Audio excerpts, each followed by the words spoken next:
Ah, I turned the camera on. Probably sooner than I should have. Anyway, I'm going to use this James Young Savant video to, just as a backdrop, I suppose, for some points I'll make. My misery and me, of course, is, I hope we're not going to have to just deal with his comments everywhere about all this religious crap. My theists are so annoying. But I mean, yeah, it's just in every single comment. It's just all this desperate evasion of context again. He's going to be another one of these people that's never going to deal with the reality of our biology, the reality of the evolution of our intelligence, and more importantly, our sentient consciousness, and not deal with the instrumentality. It's as slimy and ugly as, a goopy worm. I mean, it really is. That's the origin of the function. And so yeah, it's almost like you do need kind of an extraordinary claim to justify any, it's really fantastic, trust me, kind of nonsense that sort of needs to be demonstrated in some sort of real way. So anyway, in James's video, he's cutting slack to the idea that happiness is real, joy is somehow real, some sort of the splendor is splendid kind of thing. And he's making the argument that, okay, yeah, he's conceding that there's some real kernel of real good. Good that's good without a bad. On its own. If you made it and you put it in the universe, it'd be a good idea to put that good stuff in the universe somehow, if you could extract it. And I'd first argue that you can't extract it from the whole of the consciousness, that we do, in fact, I'm going to argue, well, I guess I would argue it again, that this is just a relative thing. You have to be in a hole of some kind to see any light, to feel any advancement in your condition. And it's just part of what the psychology duping us and giving us an illusion. Just like the value itself, the feelings are so real, the sense of it is real. But it's not. It's an illusion of circumstance, and it's just putting you on a different place on the scale, in terms of you don't really know what bliss is the problem. You don't know what complete bliss is, being completely relieved of all the psychologically negative energy. So I was going to sort of argue that what you think is comfort isn't really comfort. The real thing is even better than that. And you never get a taste of the real thing, because then you'd know how bad things were. And so then you couldn't enjoy things. So, that's sort of the psychology playing with you, the puppet master evolution playing with you. So I use the word unfair, and I just think that's kind of an unfair word to use. Yeah. And so that's my major objection. It just says it's kind of unfair to say that these joys are garbage, are practically useless in terms of making any compensation for anything. But I'd say it's not unfair if I'm correct that they are in fact made out of tensions. And and it's all the tensions are all relative. If I'm stick a knife in you, your tensions are going to be immediate and obvious, and knife out is going to feel good, and you're going to be relieved not to have a knife. If you have a disease and you take a pill and the pill makes the disease go away, you're going to feel so elated. Even though you're not advanced in terms of you didn't win the lottery, you didn't you're going to feel like you won a lottery. And that's all joys and satisfactions and splendors is the resolution of things. And some of these things are just so, we've had them since the day of our birth almost, you could argue. That some of these gratifications are gratifications of long, little drips of water that have been dripped into the bucket very slowly, but there is a bucket that's full, and it's the emptying of that bucket that was just put in a little drip at a time, I'm saying the mechanism is something like that. You just have no clue how negative your psychology really is, even when you're comfortable. There's all kinds of worries and tensions and crap that are wheeling in your subconscious, and they do, even when you're at you feel too good almost. Sometimes you have that sensation like, oh, I feel too good. And it's almost like your brain then uses the opportunity to say, well, what about, and what about, and what about, and oh, you have to get that done, and you have to do this, and you got that coming. So they're all there. It's just that you're not consciously aware of them. And so you have an illusion that your state is easier than you think it is. But there is an underlying tension that if you look for it, you can find it. If you just, analyze your condition, you can find the fact that there is a shutter that still needs to be smoothed.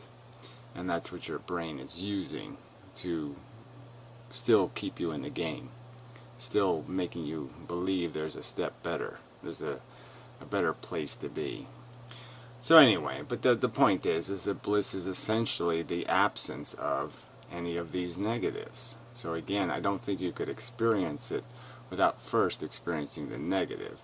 So I just think that's where you're being unfair, in not acknowledging that the fundamental process of deriving comfort does require the creation of something called hunger and desire and a sentient, a feeling, a sensation of roughness, of non-smoothness, unslickness, a stickiness, however you want to describe this not quite rightness. So you mentioned art and music or something else, and that these feelings are somehow blah blah blah blah blah, and that somehow his argument, I think, is more like the feeling isn't garbage, even though the thing might be garbage. But I can't be sure of that. But I would certainly argue the thing is garbage. Quite obviously, gorillas are horny for gorillas, and baboons are horny for baboons. I mean, things you wouldn't go near.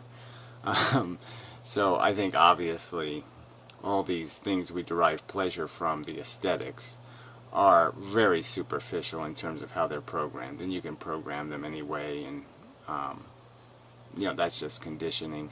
And there's nothing intrinsic in the thing that is pretty. I mean, I don't have anything pretty here to fiddle with, but whatever we would consider to be aesthetic, are gained, nice colors or a nice mixture of colors or whatever.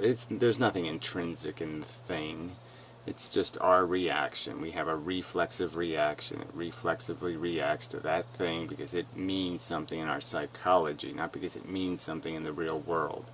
So it's like baseball or football. All these things would look ridiculous from a brain exposed to them from some sort of neutral position where they didn't, where they weren't programmed to understand them to be things people derive pleasure from, and competition and all that kind of ego crap. They didn't do if it wasn't natural for them to do the pick a side thing. We're just so good at we pick sides all the time. Almost every circumstance we're picking a side. I hope that wins. I hope the ground wins. I hope the sky wins. We're always picking sides all over the place. And take that nature out of the equation, it would just be seen for what it is, which is silly and stupid. And it doesn't have any intrinsic value, the thing itself. And people's feeling, enjoyment of it, is just rubbing the belly, tickling, whatever. It's a sensual pleasure. Our senses are being pleased, but the gratification is base and crude and isn't any more complicated than shoving the food in your gob. It's consumption, reproduction, cannibalism, and addiction. And addiction is a big word here that maybe I have to talk more about, but it's the nature of our psychology, is to create the illusion that the heroin is valuable. The heroin isn't valuable. So anyway, yeah, it's not a video I liked much, and there was the tail end of it. He goes into some conversation about, you know, how people are talking past each other because of their personal experience, and that's sort of the subject that needs to be dealt with here. I mean, I've done so many videos on the difference between psychology and philosophy, and it's like there seems to be no progress made. I mean, apparently those videos have been a waste of my time, because they're not persuasive. People aren't getting the difference between how you understand the world in terms of how you've constructed the model. You know, when you write it down in sentences or something, maybe that's what I need to do, but I sort of have done that, and that hasn't seemed to make much of a difference. But it's hard to know what's really making a difference in people's heads. But the context, you know, so there was a little bit of that about how objective perspective. He made some remark that he would argue for a more complete perspective or something, but he kind of concedes there's no such thing as this objective perspective, or it's, you know, that there's no what's the right word? I would just argue that it is you can draw it up as a schematic, and not only the world we live in, not only the billions of years of evolution, but the brain itself is schematically playing out. It's a machine. It's got wires essentially, and things that process, and they all are reflexive. They all have, you know, there's nothing funky in there, So yeah, I think it can be broken down, and so perspective would be just acknowledging that function. And I don't even think like I say, I don't think you have to have the details to describe it. You don't have to detail a car, like to know the thickness of the paint and all this other mush, to know the basic function and its relevance in the universe. And we can understand the relevance of our function, the relevance of different components of our function, like psychology versus informed modeling.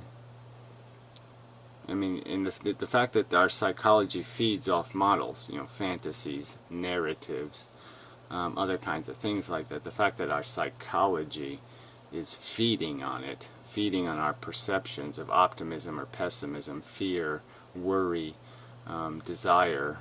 I mean, these things are reactive to the models we play with in our imagination. But to not concede that there are models that we can construct where we can be disciplined in terms of, yes, we react to the model emotionally, but we're not allowing our emotions to define the model, to, well, you know, make that character 6 inches taller because I like tall people. You know, this kind of nonsense, where we start changing reality and changing the size and meaning of things to suit what we want to believe, what we want the model to do, because it's advantageous to what we desire. And so when our desire starts recoloring, restyling reality to suit our preferences, our personal preferences, that's where this all just becomes bullshit. And I think that can be seen in so many statements. And ironically, you know, well, just as it gets into the J stuff again, there's things that, you know, where you just say, how could somebody in that position not understand? How could somebody like work for years at a slaughterhouse and just not figure it out? And you're just saying, I mean, how could a guy be a black man and not have enough perspective to know that it was only ignorance? You know, that the subjective, the fact that we are like dependent, you know, that we are nepotistic, that we are discriminating based on kind by nature, is a fact.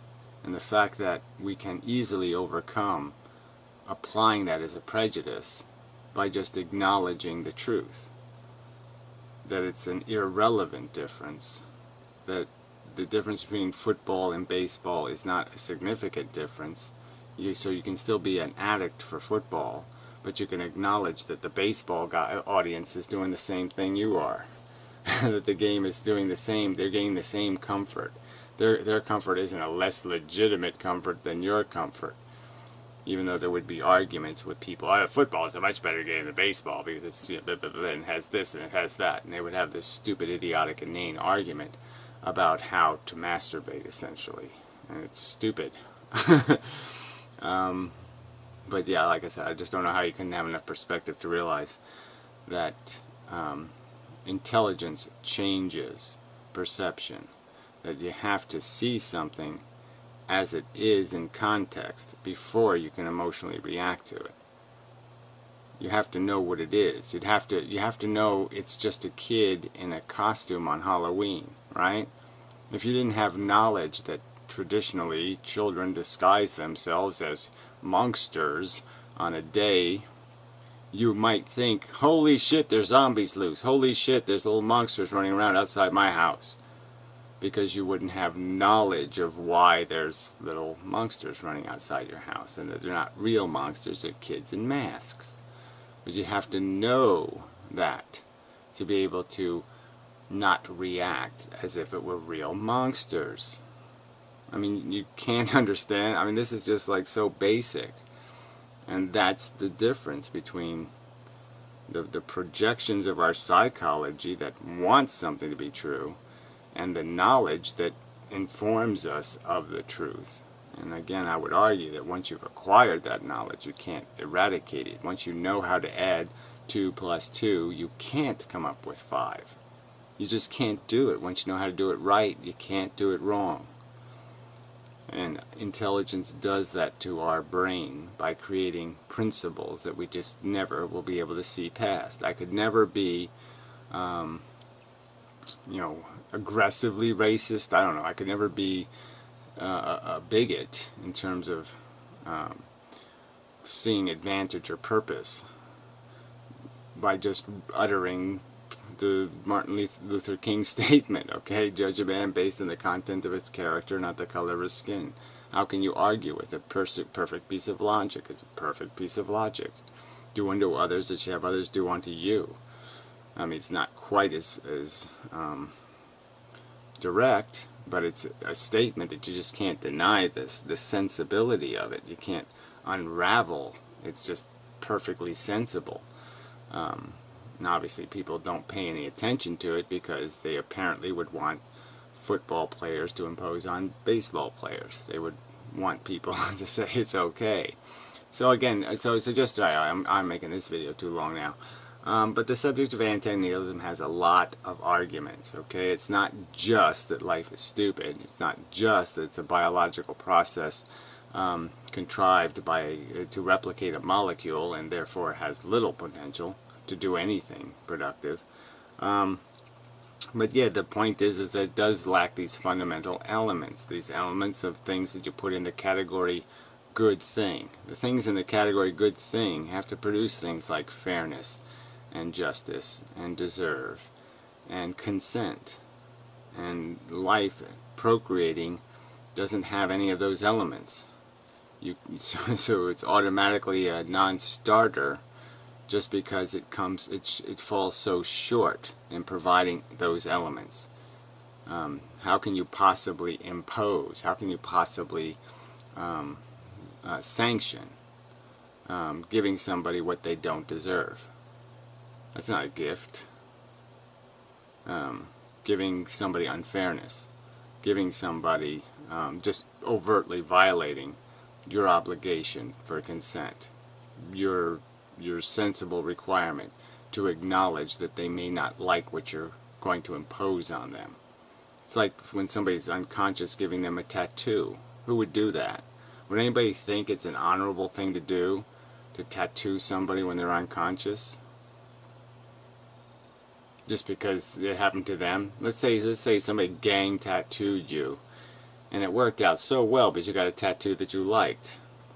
Would you be ignorant enough to think you had a right to do the same thing to somebody else?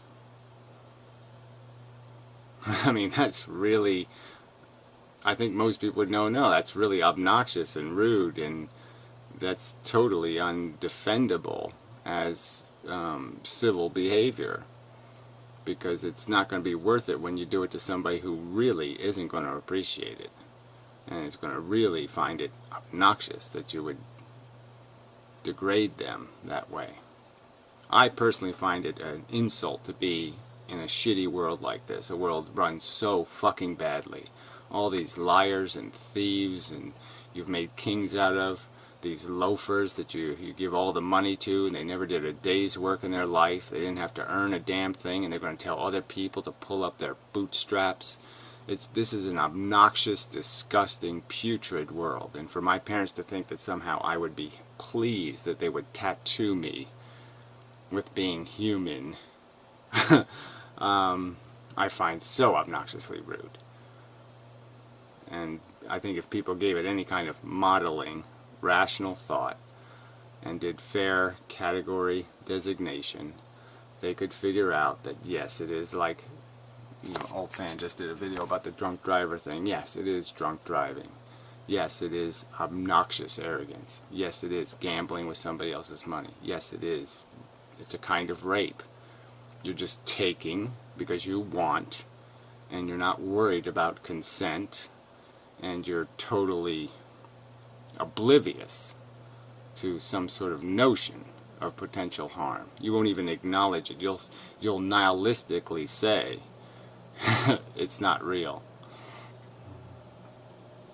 And this is a sensible context for conversation. This is an intelligent context. No. Sorry. So anyway, I was going to play some of this, but it just isn't that. I mean, I'll play some of it just to get a flavor of it. An objective agent, an intelligent agent, looking at the life on Earth from a purely objective standpoint, would say that it is mostly inadequate, is mostly functioning at a loss, and it's if your value is one side of the equation, you have the pleasure and enjoyment, the actualization and fulfillment, or just the positive feelings of dopamine or Yeah, this isn't the best place to chime in. Sorry, I picked a bad spot.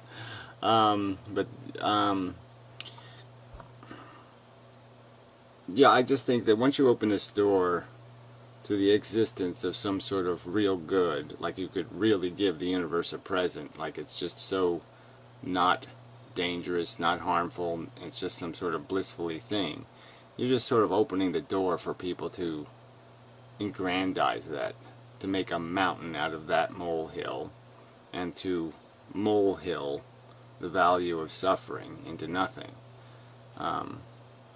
I don't think that's a reason not to believe it, so you're entitled to believe that there is such a thing. But to say that I'm being unfair, I think is inappropriate unless you have some sort of evidence of the unfairness. Where's the logical crime? I think it would be silly for me to say, to think, to believe that because something's laughing or in a blissful state for a few moments, that state is in itself a good. I mean, that it's not still just protecting the individual from their common bad state. I mean, I could almost argue that your video here, you're kind of a little slow, a little gloomy, you sound a little down, a little bit blah, blah, blah. You could be perfectly comfortable, but you're just not very energetic, you're not in any kind of bliss, you're not laughing in any kind of joy state. Yeah, you're not in some sort of prison, but isn't that why you're saying it? It's because you're comparing it to something much worse. Yeah, I don't have cancer, and I feel damn good about that. And the more if I think about people with cancer, and I think about me not having cancer, I could get myself worked up into a pretty good ecstasy, couldn't I? I mean, if I really just did that right now, just thought about all the things I don't have, all the negatives, I could imagine my penis being 2 inches shorter, Holy shit.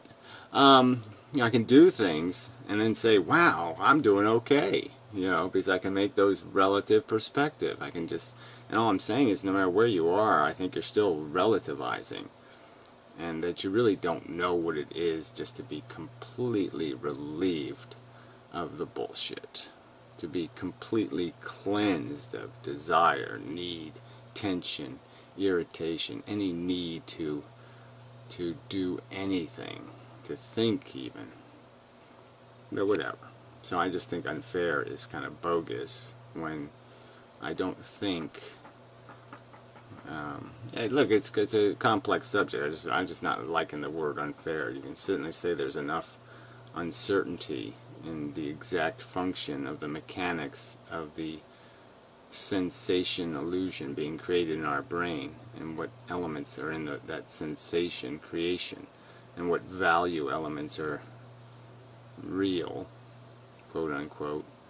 But I don't think there's anything wrong with my fundamental theory that no, there's really only, just like with electricity and a lot of other things, there's really only negative. Okay, you gotta take, there's gravity, there's not acceleration, there's all kinds of different things, but yes, it's the repulsion is really attraction, or the attraction is really repulsion, but there is no such thing as two forces. There is no good and bad, there's just less bad, and when you take away the bad, you automatically get the good, especially in the sentient brain. But anyway, enough. Yeah, that's enough. Yeah. So anyway, yeah, it's a whatever. I mean, it's a. I just want to again stress that this is, in my opinion, this is a tiny component of the arguments to be made about antinatalism, because most of them, in my opinion, have to do with the fail-safe argument and the fact that there's no way to justify any of the harm when it's imposed without consent. So that's the real jeopardy here, is that you can't justify one cancer victim that is dissatisfied with their plight, that isn't giving you consent and saying, oh, don't worry, it's okay, I know, I got cancer, I'm unlucky, it's okay. Well, I'm not saying it's okay. I'm saying I didn't want your tattoo, I find it disgusting and revolting to be here, and I don't even have cancer. So in my opinion, you don't have the right to even fuck with me for what I consider to be the vacuous value of these people chasing their art, or chasing their orgasms, or chasing their beauty, or chasing their rubbish. Because all those things have no intrinsic value, and the only thing that really has any intrinsic value is migrating a sentient being from a negative state to a less negative state. And that's the only thing, migrating a sentient being from a negative state to a less negative state. And that's the only thing that has any value on this planet or in this universe, in my opinion. In my fair opinion. Yeah.